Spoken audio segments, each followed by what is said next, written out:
செய்ய வைக்கிறோம். இன்னைக்கே நீங்க அமெரிக்காவில் பல இடத்துக்கு போங்க, ரோட்ல டிராபிக்ல வண்டி நிக்கிற மாதிரி ரோபோ நின்னுட்டு இருக்கு. பல இடத்துல நீங்க பார்க்கலாம், அட்லாண்டால பார்க்கலாம், கலிபோர்னியால பார்க்கலாங்க ஐயா. ரோபோக்குள்ள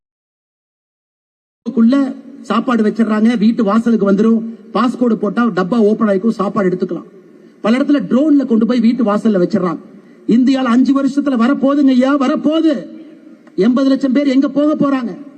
2030 2.5 கோடி பேர் எங்க போக போறாங்க? நம்ம அரசியல் அவர்களுக்கான அரசியல், அவர்களுக்கு வேலை வாய்ப்பு உருவாக்கணும், அவர்கள் அடுத்த கட்ட எடுத்துட்டு போகணும். அதுக்காகத்தான் நம்ம சொன்னோம், மத்திய அரசு கிட்ட பேச்சுவார்த்தை நடத்துங்க.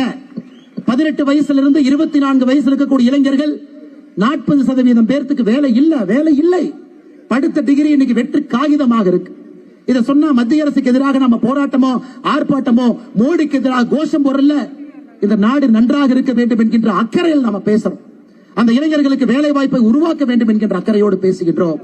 இது பெரிய கவனம் மாநில அரசுக்கும் மத்திய அரசுக்கு இருக்கணும். இளைஞர்களுடைய வேலை வாய்ப்பு இன்மை என்பது பெரிய ஒரு விஷயமா மாறப்போகுது. 2029 பாராளுமன்ற தேர்தலில் அதிகப்படியான வாக்காளர்கள் ஜென்சி வாக்காளர்கள். 2029 பாராளுமன்ற தேர்தலில் 34 கோடி பேர் 1996க்கு பின்னாடி பிறந்தவங்க. இந்தியாவில் அவங்க தான்